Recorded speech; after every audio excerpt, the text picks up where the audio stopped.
Bienvenue dans Santé d'abord. Au menu de cette édition, les pieds beaux. Une déformation des membres qui peut être corrigée et guérie totalement. Le handicap ne doit pas être un frein à l'épanouissement. Vous allez voir des personnes qui défient leur handicap et qui inspirent. Mais avant, quelques conseils utiles sur le lavage des narines de nos enfants nous seront donnés.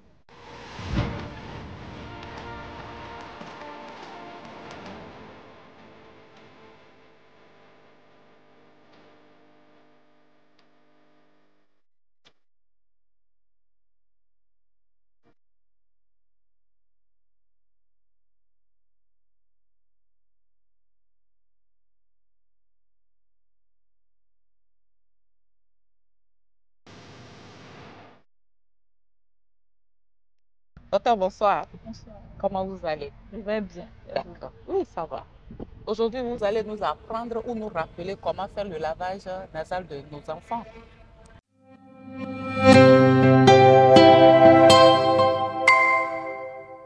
Comment ça se fait? Dites-nous. D'accord. Pour faire le lavage nasal, il faut un sérum physiologique, une solution physiologique pour lavage nasal. Certaines spécialités disposent ça déjà conditionné avec un bouchon pour laver le nez en même temps. Mais à l'hôpital, on utilise souvent le sérum physiologique avec une seringue. Donc vous allez voir, cette seringue, c'est une seringue spéciale. C'est une seringue normale avec un embout pour ne pas traumatiser le nez du bébé ou de l'enfant à qui on lave le nez. On lave le nez à tout âge, hein. Même un adulte peut lui-même se laver le nez. Donc à n'importe quel âge, quand le nez est bouché, qu'on n'arrive pas à bien se moucher, on peut se laver le nez avec le sérum physiologique. Et il faut toujours se laver les mains. Quand on a lavé les mains, on prend le sérum physiologique, on adapte l'aiguille et pour aspirer, il faut enlever l'embout.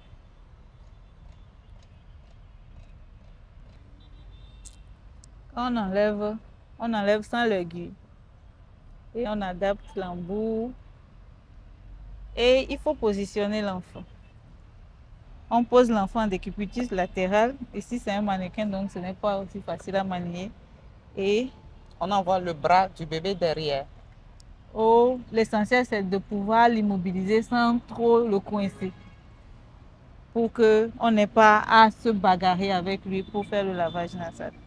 Et on introduit l'embout dans la narine supérieure. Et vous envoyez. Vous avez vu que c'est sorti par l'autre narine. Ouais.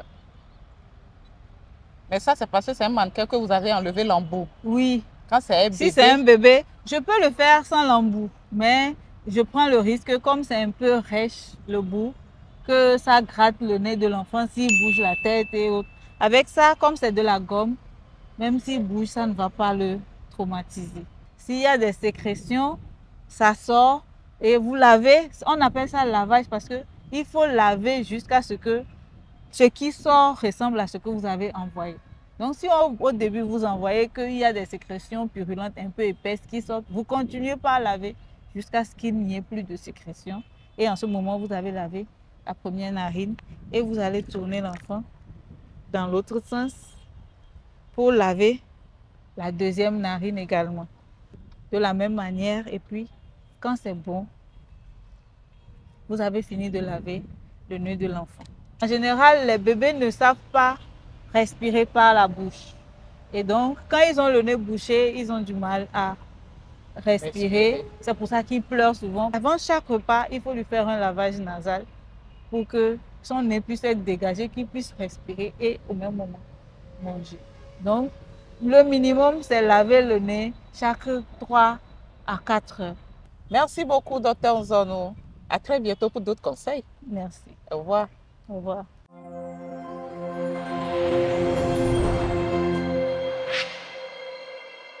Nous abordons ce soir un sujet dont on ne parle pas assez souvent, les pieds beaux.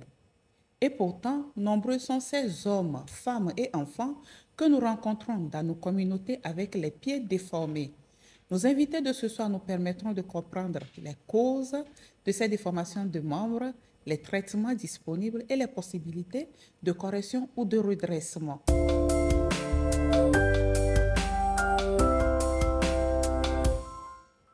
Nous avons deux invités pour nous accompagner ce soir. Mon premier invité est M. Innocent Lakna Tokpessa. Il est kinésithérapeute et directeur du CENAO. Monsieur Tokpessa, bonsoir. Bonsoir. Comment vous allez? Oui, ça va. Merci de vous rendre disponible pour cette émission. Merci à vous de nous avoir invités. Merci aussi à la communauté qui nous donne cette occasion de partager les informations pour qu'on puisse donner satisfaction aux enfants qui en souffrent. Merci. Et notre second invité est Dr Edem Ouachivi Dissa. Vous êtes traumatologue orthopédiste et vous travaillez aussi au CENAO. Bonsoir, merci d'avoir répondu à notre invitation. Merci. Je vous espère en pleine forme. Par la grâce de Dieu. D'accord. Vous allez nous aider à comprendre ces déformations que nous remarquons souvent, aussi bien chez les enfants que chez les adultes. Mais avant de rentrer dans le vif du sujet, pour vous, l'équipe de santé d'abord a approché nos concitoyens pour savoir les causes des pieds beaux, les traitements disponibles et les possibilités de guérison.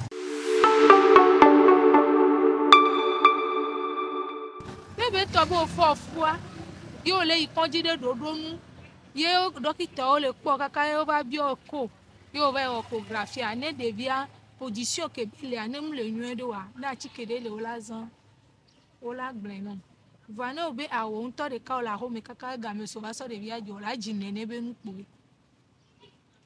ele vevere bo fun o fofua ola ikonji ada furo gaji dole yo vova gare me okporo ne bevi o so yo bo we na ovua matin jo sibere ke ma wa we na ebe jo kaka opération le fie na medo obo we voa le nyakele ale ke bele kotokla ne kpo be gba le kotokla. Souvent pona des vidéos ba fo na nu ya mais om jina o nene des vidéos fifi ola te dio ke no le do okporo ikondi janto abudodo me abudo be dodo me e nana be devi o ba fo ble na e dana sino kengbe amelo ina vidi gbe nto ke o jina devi o onina nene de o ala teni jan de ke ono fu be game de ko traiter fois on traiter nyedo on prendre soin na doko on nani no atike o de ke o la no atike o jan négligence quoi allo on tete molo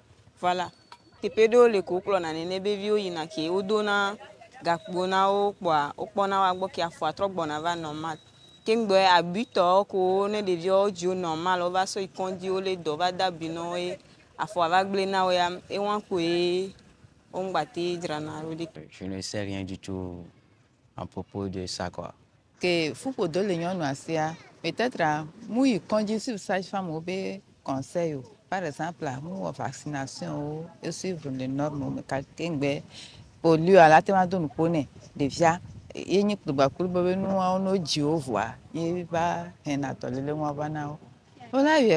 Parfois, les enfants naissent avec des pieds que nous appelons des fois X, où ça dessine des parenthèses. À mon avis, des fois c'est génétique, ou la malformation, des fois au moment où la femme est enceinte, des fois par faute de consultation. Et la plupart, quand les enfants naissent avec des pieds comme ça, on fait recours aux médecins spécialisés en la matière. On leur adapte des prothèses qui font que des fois, ça se redresse. Mais par naïveté ou ignorance, les parents ne savent pas que ces pieds peuvent se traiter. Et bon, ils laissent ça à la maison, l'enfant grandit avec ça et puis c'est devenu une maladie pour l'enfant. Je conseillerais à tout le monde, même si ce n'est pas ta femme, ce n'est pas ton enfant, quand tu remarques ça, il faut gentiment les conseiller d'aller à l'hôpital pour des soins adéquats. Il y a un allo, tu peux dire qu'il faut voir l'échographie. Gamela Powe, les vieilles est bien positionné. Les bas dorment à l'eau, les bien positionnés. Des fois, tu as étonnant, il y a un peu de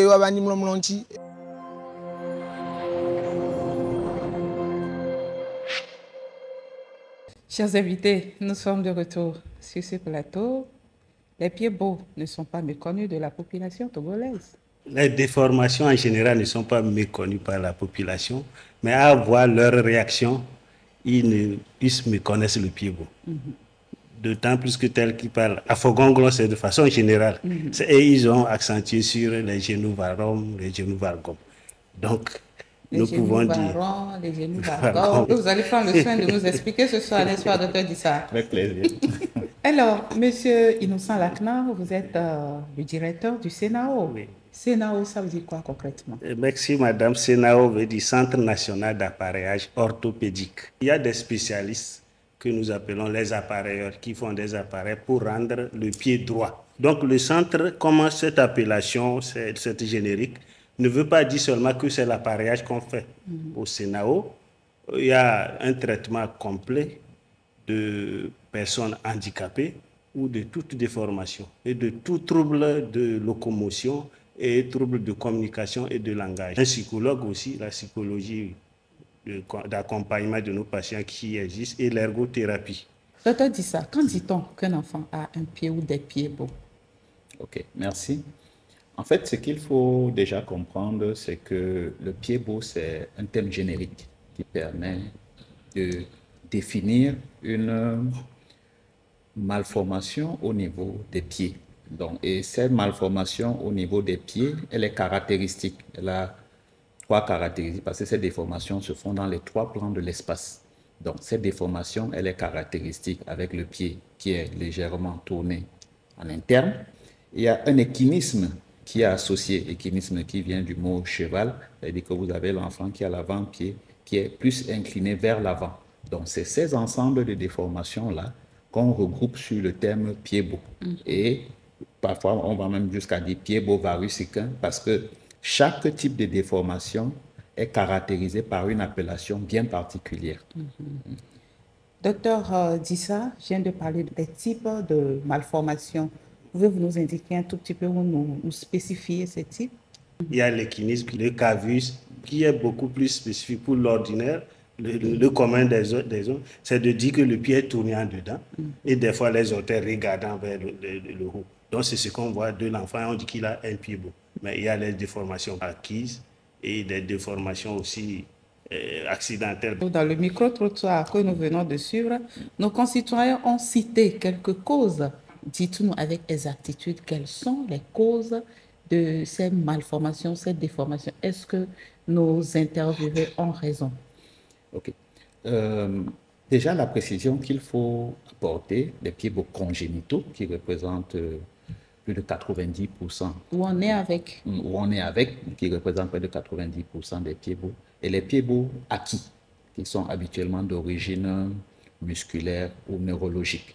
Maintenant, parmi les pieds beaux congénitaux, les causes les plus fréquentes, il y en a, on peut en citer 4, qui sont essentiellement, la première cause, c'est les malpositions osseuses. Ça veut dire que l'enfant, lors de la formation dans la cavité intra-utérine, les pieds ne vont pas se positionner dans le bon sens. Et c'est ainsi que cet enfant, quand il va naître avec ces pieds beaux-là. Vous avez des attitudes vicieuses des articulations. Une articulation a une position bien définie. Mais il se fait que lors de la formation intra-utérine, l'articulation ne va pas adopter cette attitude normale. Donc l'enfant va naître avec une articulation qui va se retrouver dans une attitude vicieuse, pour dire une attitude qui n'est pas normale. Vous avez des rétractions musculaires, parce qu'au niveau d'une articulation, vous n'avez pas seulement les os qui interviennent, vous avez également les tendons, les ligaments, et il se fait que quand ces tendons se rétractent lors de la formation intra-utérine, ça peut entraîner la déformation de ces pieds-là. Et donc, c'est là quelques-unes des causes qu'on peut souvent citer dans le cadre des pieds beaux. Des consultations prénatales non suivies ou mal suivies, est-ce qu'on peut les considérer aussi comme une cause des pieds beaux? Sur le plan intra-utérin, ce qu'il faut comprendre, c'est que les pieds beaux en intra-utérin se font habituellement dans la période de 15e, 22e semaine d'aménorrhée. Donc, si une femme réalise ses consultations prénatales convenablement, avec des échographies qui sont réalisées, on peut déjà avoir un diagnostic anténatal. Ça veut dire que cet enfant-là, dès la naissance, on saura comment le prendre en charge. Ça veut dire que les pieds beaux sont aussi visibles à l'échographie? Bien sûr. D'accord. Bien sûr. Une fois que vous avez un échographe, un médecin obstétricien qui le fait, le diagnostic peut être posé aussi à l'échographie. D'accord. Alors, directeur, oui, Oui, vous avez mais quelque peut-être chose? pour compléter, c'est que ça ne peut pas dire qu'on peut arrêter la survenue du pied beau là-bas. On va découvrir et se préparer et conseiller pour qu'à la naissance, qu'on commence le traitement. D'accord. Et il y a une notion que ce que nous faisons, notre prise en charge du pied beau, vous voyez, c'est une prévention. C'est une prévention en réalité. La prévention des complications. Des complications et de la survenue du handicap. Parce qu'en ce moment, quand on découvre à J0, ça veut dire que l'enfant, lui, ne sent pas qu'il souffre, puisqu'il n'y a pas de douleur, il n'y a rien.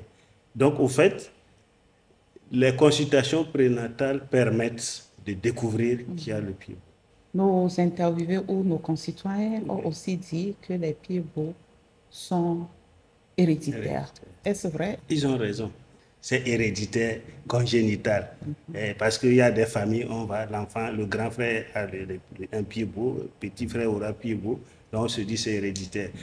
Donc quand nous voulons mieux classer, ce que nous soignons beaucoup plus au Sénat, c'est les pieds beaux congénitaux. Alimata et Jean-Marie ont tous deux été pris en charge au CENAO pour pieds beaux. Les parents d'Alimata ont vite compris qu'une prise en charge précoce réglerait le problème de leur enfant, contrairement à Jean-Marie qui n'a été pris en charge qu'à l'âge de 8 ans grâce à un bienfaiteur. Aujourd'hui, il va à l'école sans discrimination et joue même au football avec ses camarades. L'histoire de ces deux enfants, c'est dans ce reportage. Moussa et Safiatou ont conduit leur fille Aminata au CENAO 3 jours après sa naissance pour pied-bots. Les parents sont informés du déroulement de la prise en charge de leur fille au cours de la séance de consultation. Après la consultation, cap sur la correction plâtrée. On a reçu les informations dans le dossier. On renvoie l'enfant vers ici pour faire le plâtre. Pour faire le plâtre, il y a 4 caractéristiques par rapport à la déformation du pied. On corrige d'abord le cavus, il y a l'adductus et il y a le varus équin. Et après maintenant l'équinisme. L'équinisme, au plâtrage, on ne l'obtient pas totalement. C'est à la ténotomie, lors des interventions percutanées qu'on obtient ça. L'une des dernières étapes de la prise en charge est la ténotomie qui s'exige dans certains cas. C'est l'une des dernières étapes de la prise en charge des pieds beaux, varus équin. Et cette étape consiste en fait à sectionner le tendon d'Achille.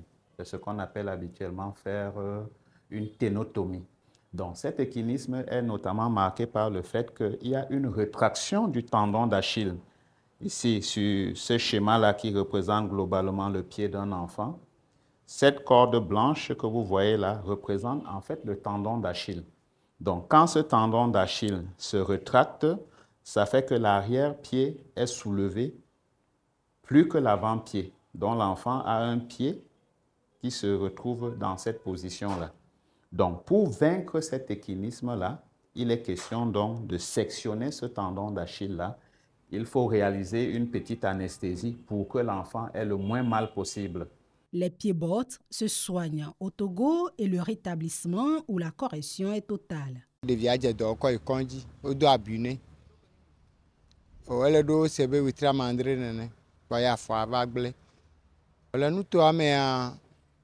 Bon, o duna devia o gblɔna o ɖuna fɔŋui le ŋuti womelɔna be nenɔ hadodo me kudo o ɖunɛ kpa ɖevia va to nu be papa ne me sukulu alo ne me tso sukulu gbɔna be ɖeviwo ɖuna ŋutɔ be ne mɔ afɔa nu o abe nye magba sukulu akɔ kpa mawu be akpekpe ɖe ame ŋutia ye monsieur va dogo ɖevia le mɔ dzi kpa ye va ɖo rendez-vous nu emi va kɔa dzi. Akalwa si atɔn yodunu edzɔ keke gbɔna nene eƒona bɔlu le sukulu me.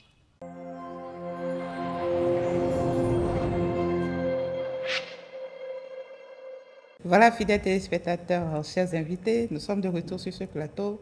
Nous parlons toujours des pieds beaux, leur prise en charge et les possibilités de correction. Notre deuxième témoin, le petit Jean-Marie, il dit qu'on lui a changé de plâtre 5 fois. Pourquoi? Est-ce que le traitement ne prenait pas? C'est dans le protocole de prise en charge du pied-beau. Le traitement du pied-beau se fait sur 3 étapes. La première, c'est les séances de correction plâtrée et de mobilisation, de manipulation. Et donc, cette phase se fait par le plâtre. Et en fonction du degré de déformation, il y a un nombre de séances de plâtre déterminé. Le minimum, c'est 3 séances, 3 plâtres pour une semaine. Donc, comme lui, en fonction de ce qu'il avait, on lui a fait 6 séances de plâtre. Je voulais faire une parenthèse pour dire que ce documentaire présente les 2 types même de déformation que nous avons évoquées, la congénitale et l'acquis. Le petit, il a dit c'est après injection, comme le docteur vient de le dire, c'est après injection que c'est survenu. Là, c'est acquis. Quand doit commencer cette prise en charge? En fait, le bon délai, c'est à J0. J0 pour dire dès la naissance. Parce que à la naissance, il y a un examen qui est fait par les sages-femmes au niveau des maternités. Et une fois qu'elles constatent qu'il y a un pied-beau, elles peuvent déjà adresser ces enfants au centre spécialisé. Parce qu'il faut se dire une chose, plus vite la prise en charge est faite, mieux cela vaut. Docteur Dissart, le diagnostic, il n'est pas médical, n'est-ce pas? Il est juste fonctionnel? Il est médical. Ok, comment ça se fait? Une fois qu'on reçoit l'enfant, on voit la déformation, le diagnostic est posé. Et quels sont les traitements disponibles au Sénat pour ces cas de malformation? D'accord. Pour le Sénat, déjà, cette émission me permet déjà de remercier le gouvernement qui a initié au sein du Sénat une prise en charge gratuite pour les pieds-beaux, pour les enfants de 0 à 2 ans. Ils ne payent rien. 0 francs. 0 francs. D'accord? Il y a des programmes qui permettent de prendre en charge ces enfants. Cette prise en charge, elle est essentiellement fonctionnelle. Ça veut dire quoi? Ça veut dire qu'on corrige, on procède par des séries de corrections plâtrées, progressives, et qui vont se terminer après par un appareillage. Et directeur, et quand est-ce que la chirurgie intervient? C'est un protocole rigoureux. Les séances de plâtre, c'est suite à des évaluations. À chaque séance, on évalue pour déterminer le score auquel nous sommes arrivés. Et il y a un score qui élimine la séance de ténotomie déjà. Donc la chirurgie en elle-même, en réalité, c'est lorsque nous sommes dans un cas de complication. C'est-à-dire qu'on ne peut pas traiter par notre méthode, qui est la méthode Ponseti. Justement. Donc ça veut dire que à cet enfant, l'image que nous voyons actuellement, sur notre écran, en réalité, à cette étape, c'est la chirurgie. Donc là, nous ne pouvons pas passer. C'est pourquoi c'est de J0. Si l'enfant n'est pas plutôt pris en charge déjà jusqu'à 4 ans, et en fonction aussi du durcissement du pied-beau, de l'articulation, nous sommes à l'étape de chirurgie. Donc c'est possible qu'un enfant vienne avec l'âge de 2 ans, qu'on va dire que c'est la chirurgie qu'il faut le faire. Mais nous avons chance régulièrement, il n'y a pas de ces cas. Tu dis ça? Des complications, est-ce que vous en rencontrez dans la prise en charge de ces malformations, ces déformations de membres? Oui. Les complications, déjà, ce qu'on doit dire, c'est que le problème du pied-beau, il est fonctionnel. Parce que quand on voit, par exemple, les images que nous avons sur le plateau, vous comprenez que quand vous avez un enfant qui marche avec les pieds dans cette position-là, ce n'est pas assez aisé. Donc, ces enfants-là, quand il faut les prendre en charge chirurgicalement, c'est aussi assez compliqué. Parce que vous comprenez que les chevilles qui restent dans ces positions-là durant plusieurs mois, durant plusieurs années, la correction chirurgicale ne sera pas totale. Elle ne sera pas totale, elle va même se faire avec certaines complications, notamment des nécroses cutanées, parce que vous voyez, quand la cheville est restée dans une certaine position durant un certain temps et que vous venez maintenant chirurgicalement pour la redresser, il y a des tensions musculaires qui se font. Et souvent, c'est des patients qui se retrouvent en difficulté de cicatrisation. C'est l'une des complications majeures de cette chirurgie-là, quand on est déjà à un stade de pied-beau, ce qu'on dit souvent le pied-beau négligé ou le pied-beau invétéré qui découle d'un pied-beau qui n'a pas été pris en charge à temps. Donc les parents doivent vraiment aussi veiller à respecter les rendez-vous, n'est-ce pas? C'est indispensable, on ne le dira jamais assez. D'accord. On ne peut pas dire qu'on prévient la déformation, mais on prévient la survenue du handicap à partir de la naissance si l'enfant sort avec cette déformation. C'est ce que nous faisons beaucoup plus. Nous sommes très fiers de notre gouvernement parce qu'on nous a donné tout ce qu'il faut pour qu'on mette en place ce projet de prise en charge gratuite des enfants qui naissent avec le pied beau, avec l'appui d'un partenaire bien sûr. La prise est totalement gratuite. Et je voulais ajouter que ce n'est pas seulement au Sénao. Il y a dans les autres régions, à Sokodé, à Kara, à Tapamé, à Dapan, à Bamboaka. Et actuellement, ça se fait aussi à Palimé. D'accord. Et à Elavagnon, parce qu'on a essayé de choisir les zones reculées pour que les enfants ne souffrent pas et ne disent pas qu'ils ne soient pas éloignés de la prise en charge. Donc actuellement, on veut ajouter à Blita et cette année et à Neho aussi qui va couvrir cette zone de la maritime. Comme donc, le dit le gouvernement, rapprocher les soins vers la population. C'est ce que nous sommes en train de faire. Merci beaucoup. Cela voudra dire que ne pas amener les enfants à l'hôpital pour une prise en charge précoce, c'est les prédisposer ou les exposer à un handicap à vie. Immédiatement. Donc, il serait aussi intéressant que vous organisez par moment des campagnes de sensibilisation dans nos milieux reculés pour que toute la population ait cette information que les pieds beaux peuvent être pris en charge, peuvent être corrigés totalement et que la prise en charge est à 0 francs. C'est très important. Vous les avez déjà effleurés, hein? Mais est-ce que vous pouvez revenir un tout petit peu sur les pathologies que vous prenez en charge ou que vous soignez au Sénao? Oui, tout ce qui a trait aux troubles de locomotion. Nous avons des douleurs articulaires, les gonarthroses, les lombarthroses, c'est les termes médicaux. Donc, tout ce qui a trait aux douleurs des articulations. Nous avons les lombalgies et nous avons aussi les conséquences de toutes les maladies possibles qui causent les troubles de locomotion. Donc, vous pouvez avoir un neuropalu et après avoir des difficultés, des troubles de marche. Vous passez par le Sénat, on vous entraîne. On peut vous poser des appareils et on va vous traiter, faire la rééducation. Il y a les conséquences des amputations, les conséquences des accidents de la circulation. C'est-à-dire qu'après que le médecin est traité et que la personne a des troubles de parole, par exemple, c'est le trouble de langage, donc il va aller au Sénao. Quand quelqu'un fait AVC, il y a beaucoup de troubles qui s'installent. Et donc le Sénao participe à cela pour accorder le regain de ce que la personne avait et qui n'arrive pas. Il faut passer par d'autres spécialistes, faire des analyses, faire des consultations au préalable. Et ce sont des spécialistes qui vous réfèrent des malades. Donc, nous travaillons sous prescription. Le service est alors pluridisciplinaire. Pluridisciplinaire. Docteur Dissa, nous tendons tout doucement vers la fin de cette émission. On peut prévenir les pieds beaux, n'est-ce pas? Oui, on peut les prévenir. Et quelles sont ces mesures préventives? Une fois que vous avez dans votre famille un ascendant, un grand-parent qui a eu un pied beau, il faudra faire attention aux descendants. Et quand vous faites attention aux descendants, vous agissez en conséquence et vous allez vers les centres adaptés. Monsieur Innocent, Oui. un dernier message à l'endroit de nos fidèles téléspectateurs qui nous suivent ce soir, en français et dans votre langue maternelle. D'accord. Je vais dire d'abord que le pied beau, c'est une déformation. Ce n'est pas une fatalité. Ce n'est pas une fatalité. Ce n'est pas un mauvais sort. Ce n'est pas parce que la maman n'a pas suivi les consultations aussi non plus. Donc, qu'on ne rejette pas le tort sur qui que ce soit si le pied beau est survenu. Et donc, maintenant, la prise en charge est réussie totalement lorsqu'on vient à J0, que le pied beau se traite. Sur toute l'étendue du territoire. Et à 0 francs. Seulement le déplacement qu'on ne donne pas. Que vous ne prenez pas en charge. C'est tout le déplacement. Merci bien. Merci.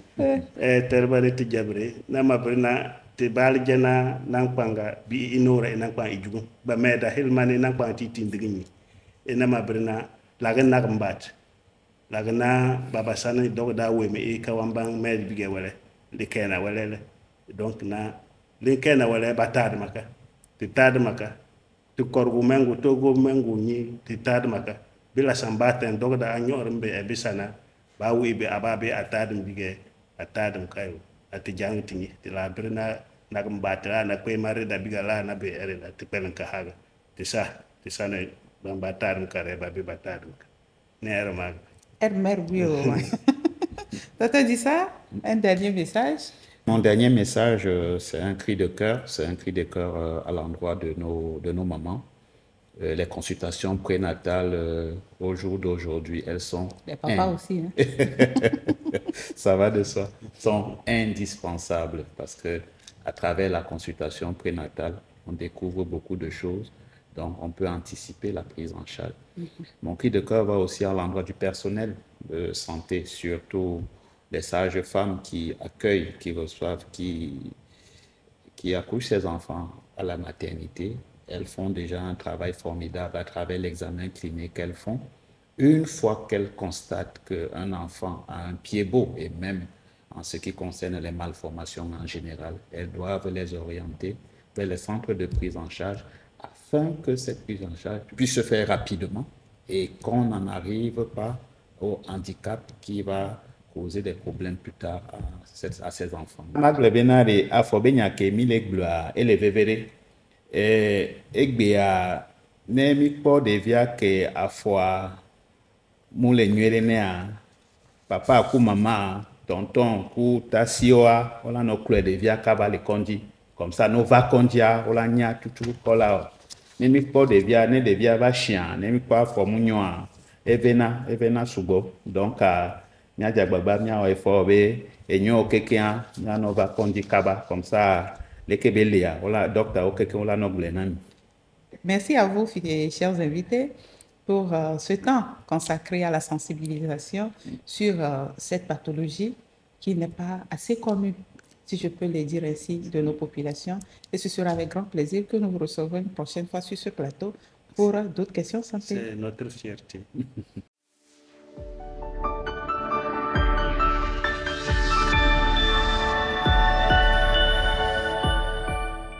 Nombreux sont ces hommes, femmes et enfants qui vivent avec un handicap. Si certains le considèrent comme une force pour aller de l'avant, cela demeure un sujet de rejet ou de discrimination pour d'autres.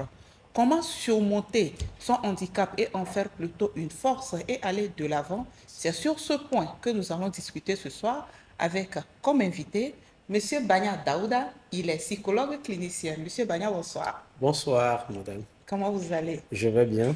C'est la première fois qu'on vous reçoit sur le plateau de santé d'abord. Bien sûr. Merci d'avoir répondu à cette invitation. Beaucoup. Je pense que c'est vraiment un honneur, un plaisir d'assister et de répondre présent à cette émission. Merci beaucoup. Vous-même, vous êtes une personne à mobilité réduite. Bien sûr. Et cela ne vous empêche pas de vivre pleinement votre vie. Bien sûr. Qu'entend-on par handicap?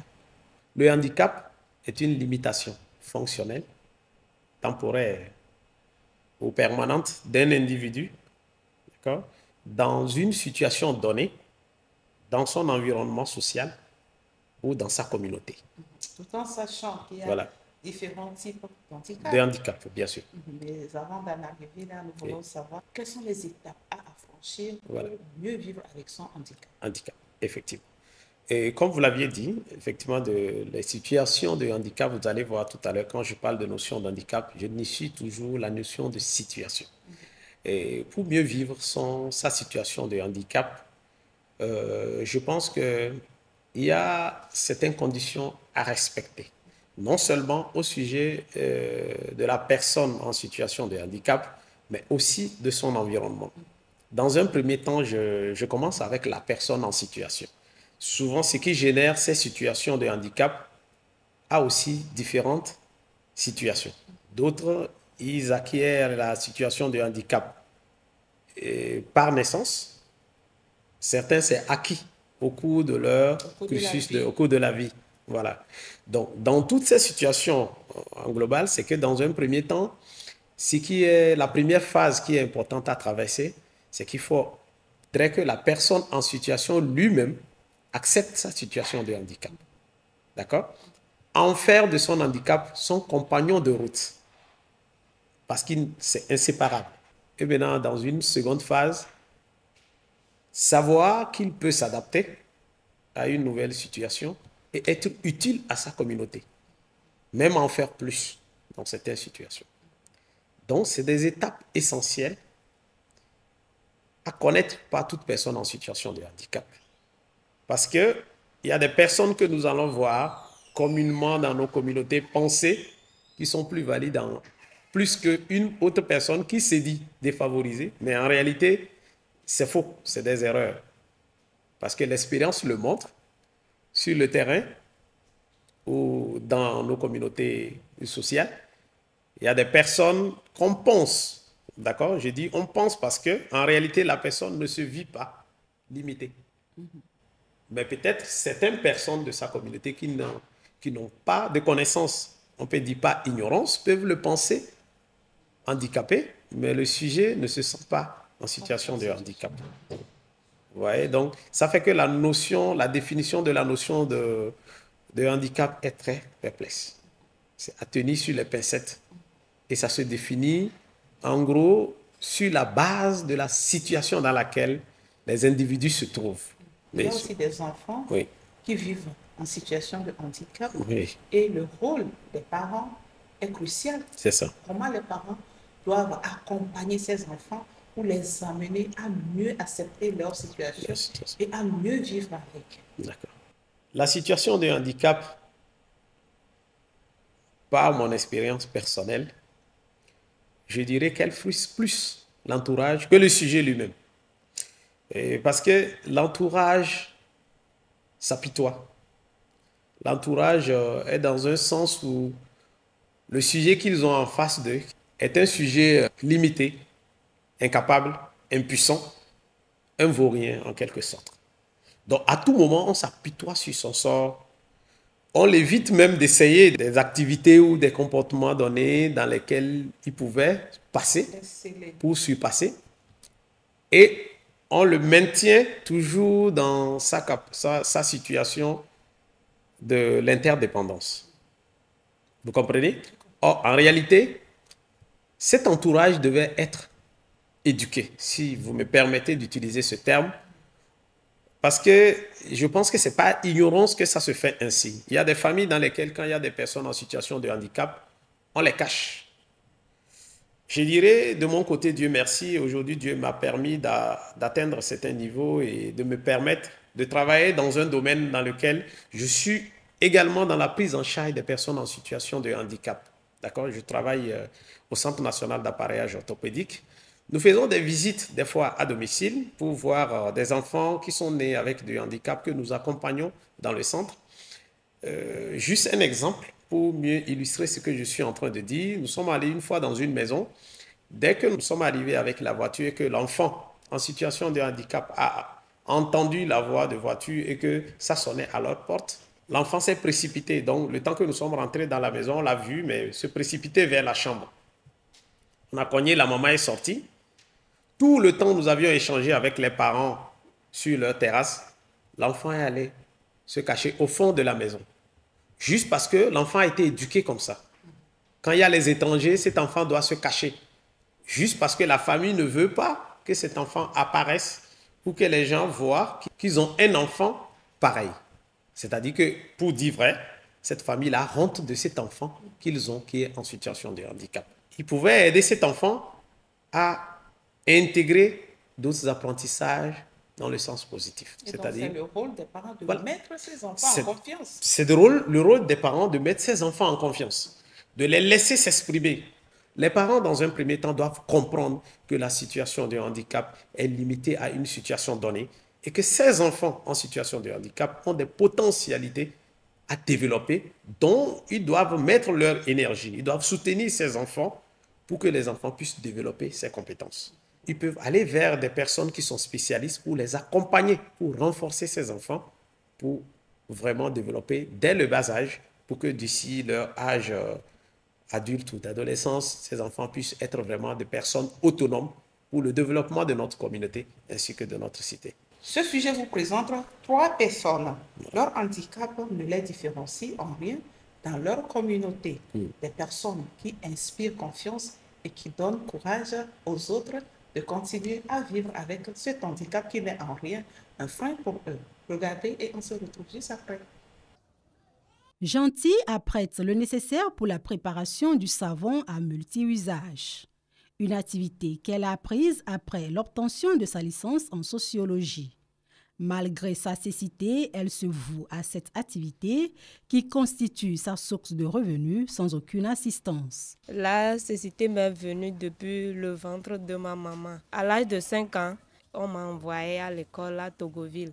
Après le bac, je suis venue à Lomé. J'ai fait la sociologie, j'ai eu ma licence en sociologie. J'étais dans la cité universitaire, il y a une dame qui était venue pour faire le ménage. Je lui ai approché. « Oh maman, votre savon là, ça sent bon. Où est-ce que vous allez acheter ça ?» Et elle m'a répondu que c'est une dame qui vend ça dans leur quartier. Et j'ai dit « Waouh !»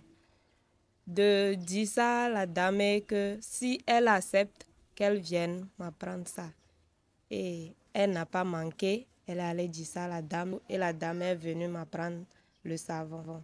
Donc je peux dire qu'à base de ce savon, moi aussi je trouve des petits sous aujourd'hui pour prendre soin de moi. Je sais faire la poudre, pommade de cheveux, des savons de Marseille, je sais faire ces choses-là. Et je chante aussi. Comme Gentil, Joseph est un journaliste qui défie son handicap au quotidien. Personne n'a souhaité avoir un handicap. Il y a des choses que j'aurais mieux voulu faire. Je ne rencontre pas de difficultés particulières liées à mon handicap. Ça, c'est franchement un acquis. Même si on le dit moins, il y en a, vous allez à certains endroits, ce qui devrait vous revenir de droit, vous ne l'avez pas. Donc, c'est quelque peu ces petites coquilles-là qui rentrent dans le jeu. Sinon, généralement, je suis bien accepté, hormis quelques petites défaillances, je dirais beaucoup plus verbales. Joseph, bien qu'ayant fait de son handicap un compagnon de vie, sollicite de meilleurs débouchés pour toute personne vivant les mêmes situations que lui. L'État fait l'effort de faire en sorte que, quel que soit votre type d'handicap, vous puissiez aller à l'école.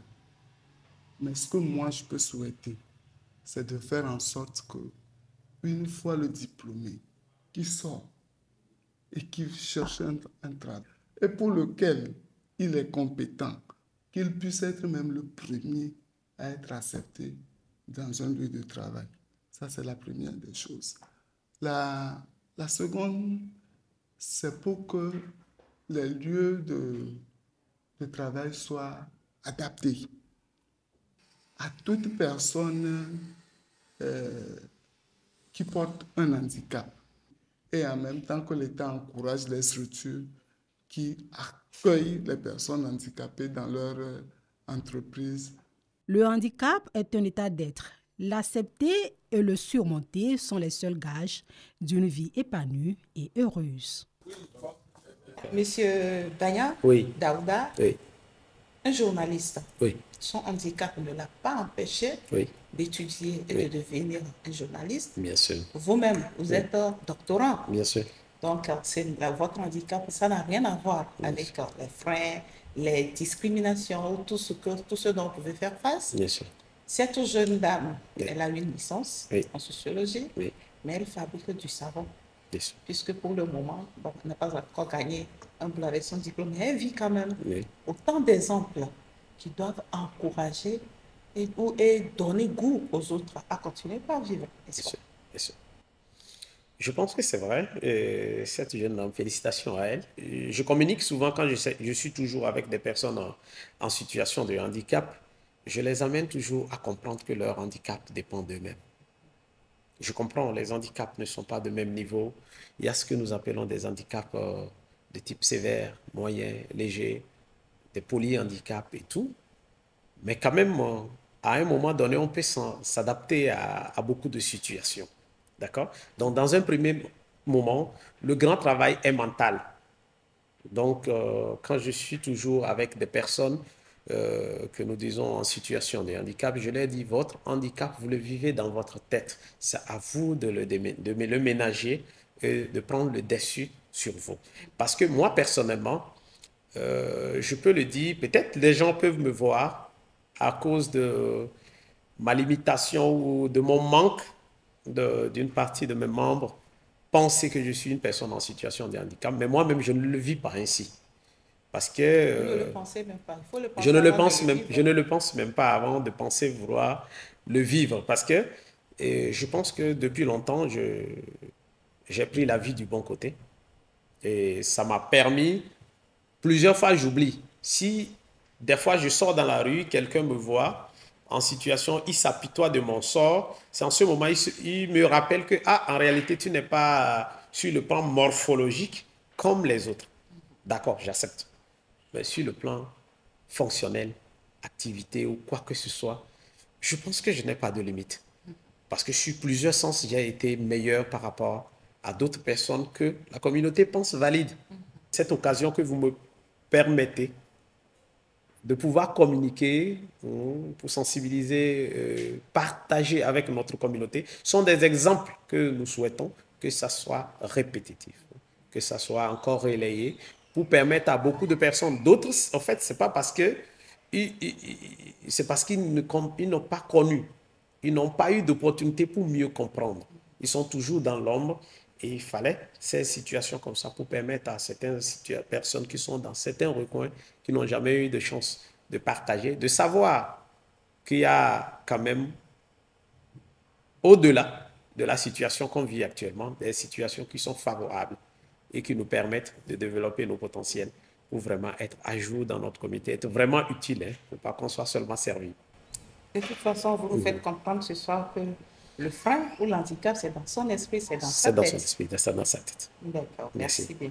Mais Monsieur Daouda, oui, des difficultés, vous en rencontrez aussi? Bien sûr. Quelles sont ces difficultés ou quels sont ces obstacles auxquels vous faites face dans votre vie de tous les jours, dans votre communauté, sur votre lieu de travail? Je pense que le premier frein, c'est d'abord la représentation sociale. La communauté dans laquelle nous sommes nous pose beaucoup de difficultés. Parce que en te voyant, vu l'aspect morphologique, la communauté te juge. La communauté te pose des limites. Je me rappelle quand j'ai fini mon parcours de licence, je cherchais du boulot, déjà pour commencer, par gagner mon pain quotidien. J'ai postulé dans une société où je n'étais pas encore retenu, mais un jour, on m'appelle comme ça. J'étais très content. J'ai essayé de me mettre aussi un peu propre pour être à jour de l'offre que je sollicitais. J'ai appelé la société, on m'a indiqué où je dois aller pour l'interview.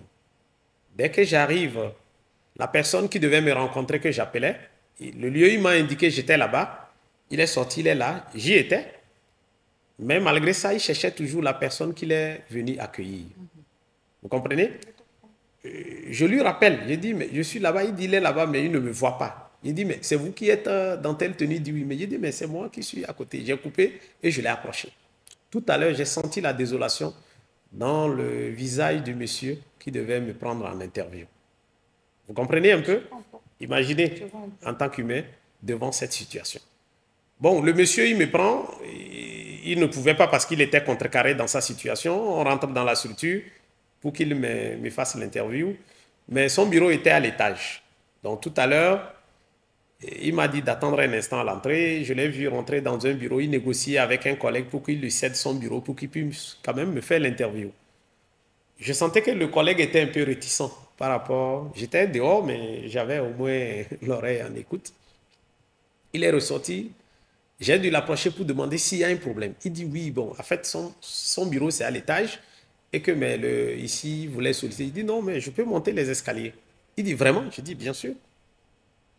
Aussitôt, il a dit, ah d'accord, on y va. Donc, il passait, je l'ai suivi. Il a monté les premiers escaliers, les deuxièmes. Et il voyait que j'étais toujours derrière lui. Arrivé à son bureau, je pense que ça lui a dit déjà quelque chose. Il m'a accueilli, on est passé à l'interview. Mais enfin, il m'a dit que vraiment, il est désolé parce qu'il ne pouvait pas me prendre, parce que la tâche pour laquelle on voulait la personne, c'est un travail, il faut vraiment bouger. Bon, avec ma situation, de lui pardonner, il est désolé. J'ai dit non, mais je vous comprends. Et je l'ai rassuré de me laisser une semaine essayer le travail qu'il veut me confier. Et on verra. Après une semaine, si je n'arrive pas moi-même, je viendrai vers lui pour déposer ma démission. En réalité, c'était un travail que je pouvais valablement faire. Parce que je me suis renseigné, les gens qui faisaient déjà ce travail, celui qui m'a permis même de déposer mon dossier là-bas, m'avait décrit. Et quelquefois, je l'accompagnais même dans sa tâche. Donc, je savais que je pouvais pleinement assurer cette mission. Et exactement, il a dit d'accord. Il était coincé. Il ne pouvait plus. Il a dit d'accord qu'il va m'appeler. Je ne sais pas, je suis parti. Le lendemain, il m'a appelé. Que si je suis toujours partant de passer pour essayer en tant que stagiaire pour quelques semaines. J'y ai répondu et j'ai commencé le travail. 1 semaine, 2 semaines. Au bout d'un mois, le retour qu'ils ont eu, le gars était vraiment surpris de mes prestations sur le terrain. Et il m'a appelé. Après moi, il a dit non, on va faire ton contrat. Mais bien avant, je voulais te présenter toutes mes excuses. Je pense que tu m'as donné une très bonne leçon et je le répéterai plus. Je pense que c'était en 2012, hein, 2012-2013 que cela se passait. Donc ce monsieur, finalement, il m'a laissé. Au bout de 3 mois, il m'appelle pour me nommer chef de la commission qui devait superviser et tout ça. Bon, chemin faisant, j'ai gagné d'autres offres sur le plan étatique et je devais laisser ma démission à leur niveau. Il a dû même augmenter mon salaire et tout pour que je sois toujours avec lui, mais ce n'était pas le cas. Donc, c'est juste pour dire que des fois, c'est des opportunités que les personnes en situation n'en ont pas. Aujourd'hui, notre communauté, notre État, nos institutions sont en train de faire de grands efforts en ce sens parce que nous en tirons quand même bénéfice, mais nous plaidoyons encore toujours pour que ces genres de situations puissent continuer, pour que beaucoup de sociétés, de normes ou de services de recrutement dans nos communautés puissent vraiment être sensibilisés pour laisser l'opportunité aux personnes en situation de les essayer avant de les disqualifier et non les disqualifier dans un premier temps. Ça, c'est un des freins. Le second aspect important dans la vie d'une personne, c'est d'abord l'aspect sentimental. Je pense que la vie sentimentale de personnes en situation de handicap pose aussi problème. Parce que dans un premier temps, les personnes en situation eux-mêmes ne se donnent pas confiance. Ils ont des représentations données. Parce qu'avec mon état comme ça, est-ce que je peux? C'est des questions qui se posent. Et d'abord, dans un premier temps, la personne, il est replié sur lui. Il ne tente même pas, il ne cherche même pas à tenter sa chance dans certaines situations. Vu parce que dans certaines situations, on rencontre des gens comme ça. Tu peux tomber sur ton âme sœur ou une personne qui t'apprécie bien, qui veut faire la vie avec toi, mais son entourage lui dit, mais toi là, tu es malade, tu ne vas pas bien, même des familles, hein? Qu'est-ce que tu nous amènes dans la famille, ça? Vous voyez, c'est des situations que nous rencontrons. Tu rencontres une personne, il faut lui demander d'abord avant de lui servir. Est-ce que je peux? Avant de rendre service à cette personne. C'est comme vous voyez une personne en situation de handicap qui veut traverser la route. Vous voulez faire un bon samaritain, vous vous approchez parce que c'est ce que la communauté éduque. Quand vous l'approchez, on ne le tire pas d'un seul coup. On dit que je... On demande son avis. On demande son avis. Est-ce que je peux? Il peut dire non, c'est bon, je peux me débrouiller. Vous le laissez parce qu'il se sent autonome. Lorsque vous lui forcez à l'aider, il se sent opprimé. On dirait que la communauté même n'a pas confiance à cette personne. Donc, c'est juste des astuces communautaires que nous devons comprendre et comprendre que les personnes en situation de handicap ont des potentialités à valoir. On comprend qu'il y a 3 problèmes. Hein. Oui. Le rejet, la discrimination et le manque de confiance en soi. Voilà, c'est la stigmatisation. La stigmatisation. En ce sens. L'État ne ménage aucun effort. Bien sûr. Pour mettre à l'aise ces personnes en situation de handicap. Oui. Mais selon vous, qu'est-ce qu'il reste à faire? Je pense qu'il reste beaucoup à faire. Au jour d'aujourd'hui, même sur le plan politique, nous rencontrons des personnes en situation de handicap qui ont été promulguées en situation politique. Mais je pense qu'en temps, il y a eu un frein sur ce marché. C'est un exemple que je donne. Hein. Sur le plan d'embauche, c'est pareil. C'est pareil. Hein. C'est là où vraiment le grand frein est. Parce qu'avec un âge donné, la personne a besoin de se sentir autonome. En termes motrices ou d'activité ou de tout, il se sent, Mais quelque part, quand il est inactif, il n'a pas appris un boulot, il n'a pas un gain quotidien et tout, il a de la peine vraiment à être autonome parce qu'il va toujours dépendre des autres et c'est compliqué pour lui. Je prends juste un exemple. Vous allez voir, de nos jours, on parle d'éducation inclusive et ça continue, d'accord? Mais vous allez être surpris que des établissements refusent toujours des enfants en situation de handicap. Bon, nous, personnellement, dans nos centres hospitaliers, quand nous rencontrons des enfants en situation où les parents se plaignent, ils sont allés dans certaines écoles, des fois tu demandes pourquoi l'enfant ne va pas à l'école, on dit non, aucune école n'accepte de les prendre, et ainsi de suite. Nous nous tâchons vraiment de faire des recommandations qu'on envoie au directeur d'établissement et autres. Parce que vu le quotient intellectuel de l'enfant, vu la capacité de l'enfant, cet enfant peut bien fréquenter. Peut-être, je prends l'exemple d'un enfant qui a des troubles de langage. Il ne peut pas communiquer, mais son quotient intellectuel est à jour. Il peut fréquenter. S'il ne peut pas parler, il entend, il peut écrire. Il y a des écoles spécialisées de nos jours, et ainsi de suite, dont on peut orienter les parents. Et certaines écoles, on parle d'inclusion, oui, il faut laisser l'opportunité aux enfants d'essayer. Et je pense que l'État fait vraiment d'efforts dans ce sens où il y a des examinations autrement, où on adapte l'examen à la situation de l'enfant. Donc, je souhaite que ces communications prennent vraiment de l'ampleur pour amener tout le corps à comprendre qu'il faut donner de la chance à des enfants d'apprendre pour se cultiver et avoir vraiment l'autonomie. On ne peut pas parler d'autonomie sans formation. Les personnes en situation ont droit à la formation ainsi qu'à l'éducation. Chaque personne a un talent caché. Bien sûr. Il suffit surtout d'essayer, de découvrir ses talents. Et quel est ce dernier message, M. Daouda, que vous avez à l'endroit de nos chers téléspectateurs qui nous suivent ce soir? Merci. En français et dans votre langue maternelle. Je commence par les personnes en situation de handicap. Ils doivent comprendre que le handicap, c'est eux-mêmes leur propre obstacle en premier. Et le handicap, c'est d'abord dans leur tête. Ils doivent transcender cette étape de vivre, de se sous-estimer, de vivre comme ils ne peuvent rien parce que la communauté les pose des obstacles. Non, ils doivent braver vraiment à ces obstacles-là pour valoir leur potentialité qui est cachée en eux, pour qu'ils puissent facilement intégrer, pour que la communauté aussi les accepte. D'accord? Et secondo, je dirais juste que la communauté doit comprendre aussi que nous n'avions pas les mêmes talents. Parce que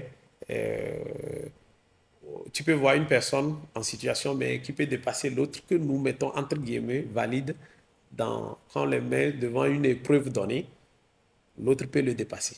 Parce que la définition du handicap, c'est ralentir l'autre pour que les deux soient au même niveau. Et Tadjanan Moudona, ne deno andada la demande masami.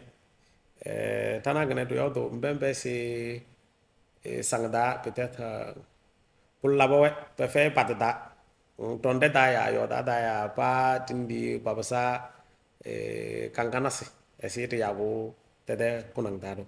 Donc maja ma khole c'est mbole yela mbede nambodo pona tuba sababu sopala polna amata da hawe wade sabab ma bala sapa khole te bo so tenye mbimbi babu sopala do padale do so do sangna ko jobo ma babu sapa we patado o ke pede petuta pada gando yung ya panyu ko do bo so do pendende de bo so do sokodo chao da si te ya bo so kangana sisro mo maro do bo so ma ma khole ai mo so do ai pede tilu we mo do ma bo so mala bolo ma kholo wada se ai mo we so me de le mate mbubi eknele mbebo tete wawda ya bonado papa so do pasando ne bo so bodendo esenda.